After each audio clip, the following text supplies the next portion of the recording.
Bonjour et bienvenue dans le Buzz TV de TV Magazine. Mon invité du jour serait-il devenu fou?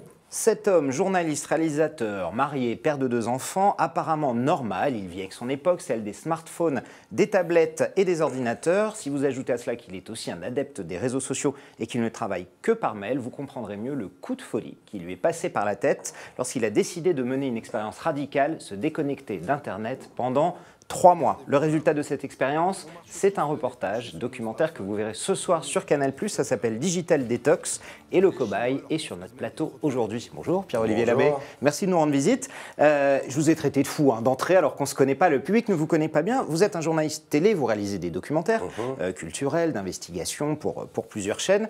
Et vous avez pris conscience, avant ce reportage, que vous étiez un peu submergé par Internet, dans tous les domaines de votre vie d'ailleurs, le travail, la vie privée, la vie sociale, les loisirs, j'en passe. Est-ce que c'est à ce moment-là que vous vous êtes dit « et si je coupais tout » ?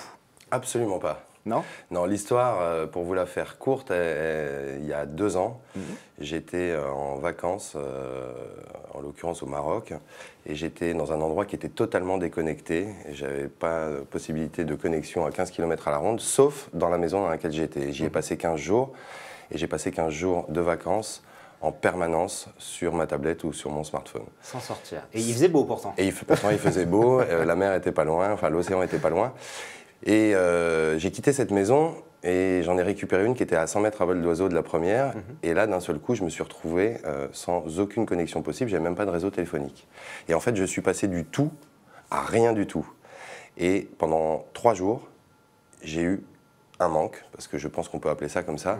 Et voilà, la réflexion est née de là. Alors, dans votre documentaire, avant qu'on rentre dans le vif du sujet, il y a des chiffres qui s'égrènent, de manière assez fun d'ailleurs, comme le verront les téléspectateurs. Des chiffres super impressionnants, j'en donne juste quelques-uns. C'est 1 Français sur 2 a un smartphone, 1 Français sur 2 quasiment est inscrit sur un réseau social, Facebook, Twitter, Instagram et d'autres. Exactement de compte, ouais. Voilà, c'est ça. 75% des gens se connectent dès le réveil, quasiment le même chiffre avant de se coucher. 70% des gens vérifient leur messagerie toutes les 5 minutes. Ça donne le vertige, non, ces chiffres? Ouais, on dégaine en moyenne notre smartphone 150 fois par jour. Ouais. Et c'est une moyenne basse.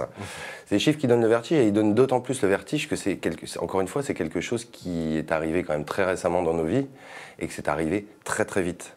Et il y a encore ne serait-ce que 5 ans, en 5 ans en tout cas, on a été totalement submergé à une vitesse phénoménale. À une vitesse phénoménale, voilà. Et c'était cette réflexion-là, et c'est surtout comment c'est devenu un vecteur principal de communication entre nous, et comment ça a pris une place phénoménale qui finit par, bien évidemment par être chronophage. Et si c'est chronophage, la question qu'on se pose, c'est qu'est-ce qu'on faisait avant quand on l'avait pas. Alors, vous êtes suivi par un psy tout au cours de votre expérience. Et dès le départ, alors, il vous diagnostique FOMO. Alors, vous allez nous expliquer ce que ça veut dire. C'était la peur de rater les choses. Et nomophobiaque, c'est ce qu'on dit aussi, la peur de perdre votre mobile. Est-ce que c'est grave, Pierre-Olivier, ce qui vous diagnostique au départ? Non, alors ça, c'est ce que les psys appellent les syndromes 2.0, donc les nouvelles maladies du 21e siècle. Donc, c'est des mots valises. FOMO, c'est-à-dire Fear of Missing Out, donc la peur de louper quelque chose. Donc, une info, quelque chose. Voilà, une info, un anniversaire. Et puis la nomophobia, alors c'est no mobile phobia, donc ça vient également des États-Unis. Et donc là, c'est tout simplement le stress et la peur générés par le fait de ne même pas avoir son téléphone sur soi. Et je pense que vous ne pourrez pas me dire le contraire. Vous avez déjà oublié votre téléphone quelque part, ne serait-ce que chez vous, et vous traversez la ville pour aller le chercher. C'est le stress total. Ça, c'est la nomophobia. Alors, ça commence, vous partez en Lozère. Alors, on va le dire, je crois que c'est le département le moins peuplé de France. C'est celui qui a la moins bonne couverture réseau. La moins bonne couverture, en fait. Tout simplement parce que c'est effectivement le moins peuplé. Donc, c'est votre sevrage à vous, en gros. C'est ça. Et là, effectivement, vous prenez conscience du vide qu'il y a dans votre vie. Pas de téléphone, pas d'internet, rien. Les journaux le matin, c'est tout. Alors les journaux le matin, même pas, parce que là je suis même éloigné du premier, trop éloigné du premier village. Et effectivement c'était un sevrage, mais c'était un sevrage plutôt agréable, parce qu'effectivement on est au milieu de nulle part, et que là d'un seul coup on retrouve des activités qui sont des activités de vacances, que peuvent être genre lire un bouquin, sport, lire. Vous dites que vous n'aviez pas lu depuis un an. Mais... moi, je lis énormément de presse, et c'est vrai que j'avais totalement perdu l'habitude de d'ouvrir un livre et de prendre du temps. C'est-à-dire que quelle que soit la qualité d'un bouquin, à un moment donné, lire, ça prend du temps. Et ce temps-là, je ne l'avais plus, ou en tout cas je ne me l'accordais plus, dans la mesure où chaque moment d'inactivité servait de prétexte à dégainer cet objet. Alors quand vous rentrez à Paris, le choc est rude et en fait vous vous rendez compte en fait que le quotidien sans Internet, la vie quotidienne, c'est carrément un enfer, quoi, ce que vous décrivez. Vous êtes même très angoissé. C'est-à-dire que très vite, en fait, j'ai distingué deux grandes sortes d'Internet. L'Internet que j'ai appelé utile et l'Internet social, qui est vraiment lié à l'utilisation des réseaux. L'Internet utile, il manque immédiatement. Aujourd'hui, toutes nos sociétés se sont réorganisées autour d'Internet. Alors, il y a un constat qui est quand même plutôt rigolo, c'est de se dire quand même qu'en 2015, je n'ai absolument rien constaté d'infaisable sans Internet. Ça va vite plus être le cas. Ouais. Il y a notamment quelques grandes administrations comme le fisc, par exemple, ou Pôle emploi, qui très très vite vont passer qui ont annoncé d'ailleurs vont passer au tout numérique. Et donc ça, c'est quelque chose qui manque très vite.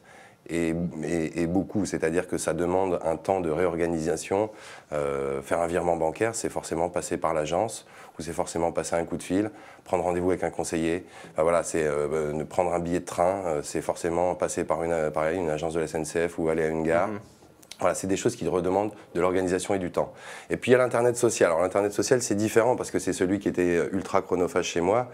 Et dans un premier temps, m'en passer, c'était assez agréable. Dans votre sujet, vous faites 2 voyages, Pierre-Olivier. Alors le premier, vous en avez parlé à l'instant, c'est aux États-Unis, donc dans la Silicon Valley, la région de San Francisco, où est né un peu le mouvement de digital detox. Vous rencontrez Levi Félix d'ailleurs, et vous faites un séminaire de digital detox.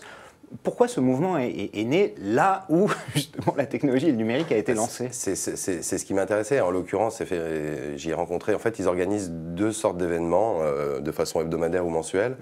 En l'occurrence, ils font des summer camps qui peuvent durer 1 semaine, 15 jours, 3 semaines, où ils partent dans les forêts du nord de la Californie, où ça commence à se développer maintenant à l'étranger, au Cambodge, au Laos, au Sri Lanka, où le principe étant comme ce que j'ai fait pendant 90 jours, de ne pas avoir accès du tout au numérique pendant une période donnée. Et puis sinon, une fois par semaine, ils font des fêtes, des grandes fêtes déconnectées qui s'appellent des no-phone parties. Et là, pareil, l'idée, c'est de laisser ses jouets numériques à l'entrée. Et pourquoi? Parce que, en fait, tout simplement, on est en plein cœur de la Silicon Valley, que ce sont tous des gens qui bossent pour les très grands groupes qui sont implantés là-bas ou les startups locales. Ils passent 18 heures par jour devant leur écran et qu'à un moment donné, ils n'en peuvent plus. Et que comme ils n'arrivent pas d'eux-mêmes à se passer de leur objet, du coup, ils se forcent à le laisser à l'entrée et en plus à se retrouver entre eux, bien évidemment. Alors tout l'inverse, je ne raconterai pas tout, hein, surtout pas la fin, vous allez aussi en Corée du Sud, qui est le pays le plus connecté du monde, et là c'est la démesure numérique totale, les smartphones greffés aux mains, l'addiction, la vraie addiction pure, comme une drogue. Là-dessus, l'empire de Samsung, vous en parlez également, le plus grand constructeur mondial de smartphones, c'est un choc. Même pour quelqu'un de connecté comme vous, Pierre-Olivier, c'est un choc. C'est un choc, c'est dément. C'est-à-dire Gangnam, qui est l'équivalent des Champs-Élysées, enfin les Champs-Élysées 2.0 en l'occurrence, il suffit juste de se poser 5 minutes sur un banc et de regarder les gens passer. Déjà en France, c'est frappant. Ce qu'on voit dans votre sujet d'ailleurs. Là, c'est juste dément. C'est-à-dire qu'il n'y a pas une personne, mais sincèrement, il n'y a pas une personne qui n'a pas son smartphone à la main, avec le casque, dans le métro. Et même à 20 mètres sous terre, eux, ils sont déjà une norme qui s'appelle la LTE+, donc c'est l'équivalent d'une 4G un peu déjà boostée. Ils préparent déjà la 5G. Ce sera le premier pays qui est développé d'ailleurs techniquement avec la France, donc on ne sera pas à l'abri très vite d'avoir la 5G aussi, mais eux seront le premier pays à lancer la 5G en 2019 ou en 2020, et qu'il n'y a pas 1 cm² de cette ville qui n'est pas connecté. C'est-à-dire où que vous soyez. Sur Gangnam, ils ont construit tous les 20 mètres, il y a une bande d'accès à Internet. Tous les 20 mètres. Voilà. Et qui sont prises d'assaut, bien évidemment. Et voilà, la Corée s'est fait cette réputation d'être le laboratoire technologique de la planète. Et c'est vrai qu'ils sont très très en avance sur nous. Vous dites à un moment dans le reportage que vous ne faisiez plus, avant cette cure de détox, la différence entre votre vie réelle et votre vie numérique. En fait, les deux étaient complètement liés. Ça vous a aidé effectivement à renouer le fil? C'est-à-dire qu'à un moment donné, complètement, ça m'a aidé à renouer le fil pour la simple et bonne raison qu'à un moment donné, bien évidemment que ces deux mondes, le monde réel et le monde numérique, sont intimement liés. et qu'à un moment donné, le monde numérique n'est qu'un support à rentrer dans le monde réel. Ou en tout cas, on en a fait une porte d'entrée principale. Ce que vous dites, c'est qu'on ne fait plus la différence. Quand on est dedans, à un certain moment, les deux s'enchevêtrent en permanence. Complètement, c'est-à-dire à plus faire la part de la vraie humanité. Là, on est en train de discuter tous les deux, on pourrait chatter. Oui, effectivement. Voilà, c'est arrivé à faire effectivement la différence entre vous avez une bonne idée dessus, voilà. De nouvelles formes d'interview.